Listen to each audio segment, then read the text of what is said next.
자, 반갑습니다.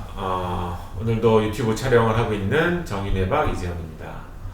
오늘 또 같이 저희 이미경 부원장님 같이 하셨습니다. 네, 안녕하세요.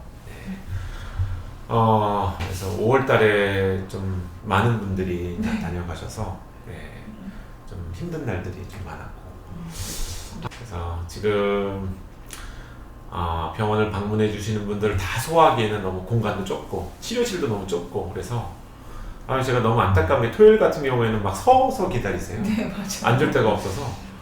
그래서 제가 그걸 보면 마음이, 그래서 어서 저희가 좀 더 큰 곳으로 좀 옮겨야 될 것 같은데, 머지않아 좀 더 넓은 곳으로 가서 좀 쾌적하게, 또 직원분들도 좀 더 많이, 그래서 여기 사실은 스트레스 받고 이것저것 아파서 오시는 분들인데 좀 더 편안하게 저희가 응대를 해드릴 수 있도록 많은 고민을 해봐야 될 것 같습니다.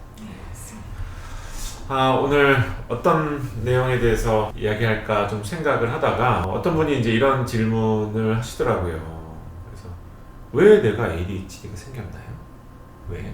왜 내가 집중력이? 원장님 말씀으로는 이게 전형적인 ADHD는 아닐 것 같다라고 말씀하시는 경우가 있는데, 그러면 저는 왜 이런 증상이 생겼나요? 이제 이런 쪽에. 그래서 옛날에 저희가 학창 시절 때 생각을 해보면 ADHD가 없었던 건 아닌 것 같은데. 그럼요. 근데 지금처럼 많지는 않았어요.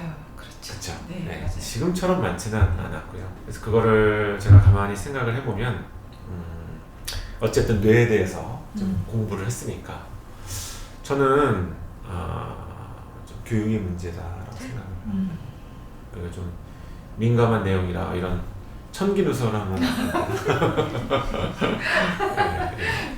교육의 문제였다 이게. 그래서 저는 항상 생각을 하는 게 우리가 너무 시험 성적에 대한 욕심으로 너무 편법적인 공부를 그냥 방치해 놓지 않았나.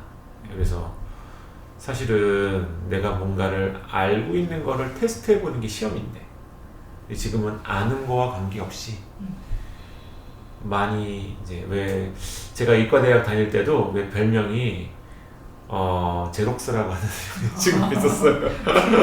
정말 있죠. 철자 틀린 것까지 그대로 카피하는.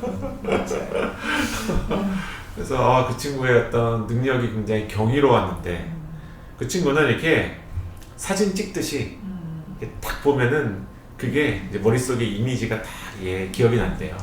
그럼 그거 그대로 베껴 쓰는 거예요. 얼마나 뛰어난 능력인가. 그렇죠. 네, 맞아요. 결국 아는 게 없어도 그런 능력이 있는 사람들이 결국은 시험 성적이 좋은 이런 환경에 놓여 있잖아요. 그게 결국은 이런 ADHD 문제를 만들지 않나 이렇게 생각을 하거든요. 이제 옛날에 제가 스마트폰 중독 이런 것들 할 때 외국에 데이비드 모라고 하는 어떤 박사님이셨어요. 그분이 스마트폰에 너무 빠져 있으면 팝콘 브레인이 된다. 그래서 팝콘 브레인이라고 하는 얘기를 그때 이제 꺼내셨었거든요.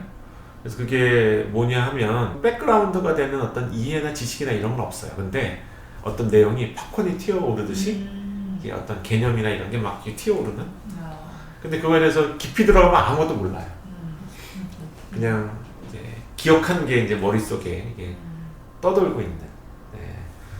근데 왜 이제 기억에 대한 여러 가지 심리학적인 연구를 보게 되면 기억은 왜 앵커리지라고 여러 군데 연결이 되어 있어야 그게 오래 남고 그게 어떤 지식을 만들고 다녀요.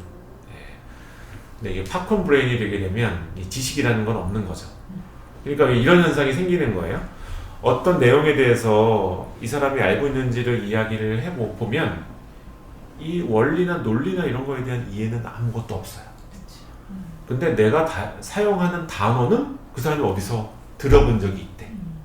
이거는 알아. 이런 개념이 있다라는 거는. 근데 그게 무슨 내용인지는 몰라요. 그래서 막 설명하다 보면 이런 게 이런 거고 이런 거고 이런 거고, 그래? 그게 그런 거였어? 이제 이렇게 이제 반응이 나오게 되는 거죠. 이게 너무 우리가 시험 중심의 주입식 교육으로 가다 보니까 이런 문제가 생기고, 이게 결국은 나중에도 내가 뭔가 안다는 느낌이 없는 거죠. 그렇죠. 내 머릿속에 이제 지식화되어 있는 뭔가가 있는 느낌이 별로 없고 뭔가 너 옛날에 뭐 배우지 않았어? 배운 거는 맞아요. 학점은 땄어. 그러나 이거에 대해서 뭔가 이해도가 높은지를 물어보면 아무것도 기억이 나지 않아요. 그렇죠.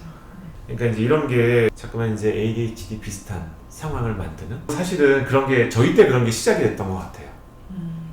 막 시험을 어떻게든 잘 보게 하기 위해서 이런 게 시작이 된 것 같은데 저는 막 그 개념이나 이런 단어를 외우는 것보다 내가 이해한 내용들을 그냥 적는 게 훨씬 더 좋더라고요. 그래서 이제 학습이나 이런 방식이 이렇게 외우는 거가 싫은 뭔가 논리적이고 이해가 되는 게 너무 좋은 쪽으로 이렇게 갔었어요. 그래서 저는 사실 옛날에 학력고사를 봤었는데 그때 암기 과목 점수가 너무 낮았었어. 뭐 수학이나 이런 것들은 굉장히 재미있고 수학, 물리 이런 게 되게 재미있었고 그런 거에 대한 점수는 좋았는데 막 세계사, 국사 점수 이런 점수가 너무 너무 낮고 이래가지고 이렇게 외우는 게 너무너무나 싫었던 것 같아요. 네.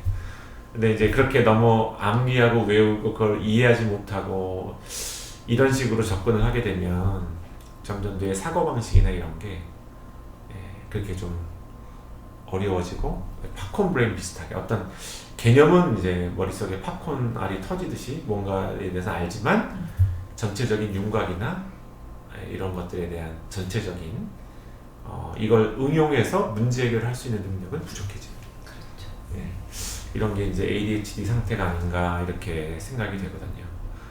그래서 외워서 시험을 잘 보는 공부보다는 내가 뭔가를 알게 되고 그래서 사회적인 현상이 눈에 좀 보이고 그래서 이런 방식으로 학습이나 어떤 공부나 이런 게 이루어져야 지금처럼 너무나 많아져 있는 그런 ADHD 문제가 좀 해결이 되지 않나 이런 생각을 갖고 있습니다. 그래서 제가 옛날에 이제 인공지능에 대해서 전공하고 싶어서 이제 카이스트에 입학을 했던 거거든요.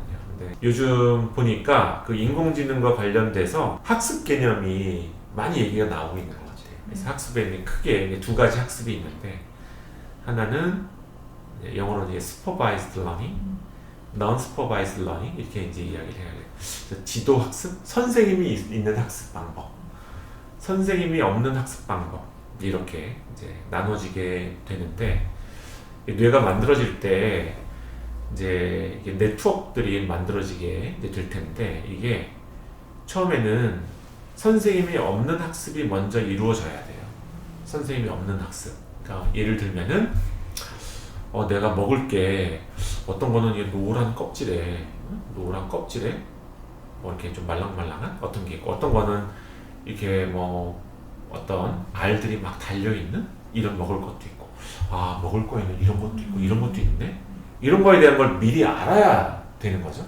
이게 이제 비지도 학습. 먹을 수 있는 것 중에는 이런 모양으로 되어 있는 것도 있고 또 다른 어떤 모양으로 되어 있는 것도 있고 이런 게 있다라는 걸 미리 안 상태에서 선생님이 붙어야 되는 거죠. 선생님이 붙어서 네가 지금 보고 있는 거는 이거는 뭐 레몬이라고 하는 거야. 이거는 신맛이 나고 이거는 어떤 요리할 때 쓰고 이걸 쓰면 뭐가 어떻게 되고 이게 이제 선생님이 가르쳐주는 학습인 거죠. 이게 지도 학습인 거고 순서가 비지도 학습이 먼저 돼야 되고 그 다음에 지도 학습이 돼야 이게 뇌 안에 어떤 그런 앵커링부터 시작해서 이런 개념이 확고하게 딱 만들어지게 되는 거죠. 근데 요즘 학생들은 선생님이 먼저 붙어요. 그렇죠. 그래서 지도 학습이 먼저 이루어져요. 그래서 뭔지 개념도 모르는데 비지도 학습이 안 돼 있는데 굉장히 추상적인 개념을 막 외워야 되는 이런 상태에 자꾸만 놓이는 거죠.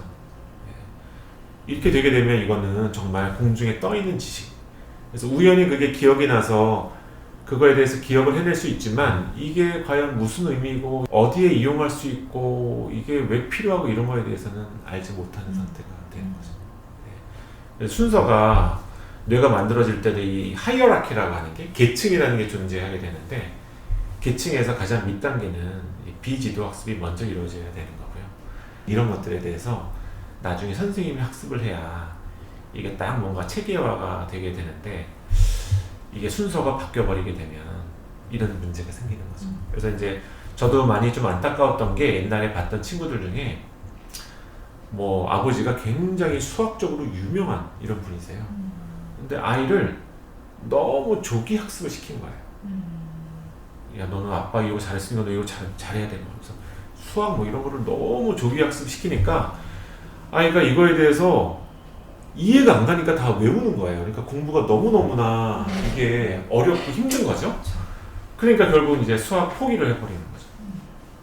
그래서 얘를 조금은 더 기다려주고 조금 더 봐줘서 얘가 개념이 이제 비지도 학습이 조금씩 올라와서 아, 수라는 게 이런 거고 이런 게 이렇게 풀어질 수 있고 이거를 이해할 수 있는 단계에서 선생님이 붙었으면 얘한테는 굉장히 수학이라고 하는 게 즐겁고 재미있는 어떤 학문이 될 수도 있었을 텐데 하는 이런 아쉬움이 생기는 경우가 꽤 있더라고요. 그래서 뭐 지금 이제 ADHD와 관련된 문제를 갖고 있는 분들은 뭐 전부 다다 이런 것들은 아니기는 할 거예요. 근데 우리나라에 점점 이런 게 많아지는 이런 문제의 가장 이제 초기의 그 근본적인 원인에는 이제 우리나라가 무조건 시험 성적 위주로 뭔가 이제 목표가 설정이 되어 있어서 아는 것보다는 시험 성적이 좋은 사람들이 뭔가 어떤 좋은 대학도 갈 수 있고 좋은 대우를 이제 받게 되는 이런 환경이 점점 더 ADHD와 비슷한 이런 현상을 더 만드는 게 아닐까 이렇게 생각이 되고요. 그래서 이제 뇌의 건강이라고 한 뇌과학적인 입장에서 왜 ADHD와 비슷한 문제가 그런 근본적으로 왜 발생하게 되는지 제가 갖고 있는지 이건 뭐 개인적인 견해일 텐데요. 그거에 대해서 오늘 좀 말씀을 드려봤습니다. 그래요. 오늘 유튜브 찍느라 또 늦게까지 고생하고 계신데 저희 이제 빨리 퇴근을 해봐야 되겠습니다. 경청해주신 분들 감사드리고요. 오늘 여기서 마치도록 하겠습니다. 감사합니다. 감사합니다.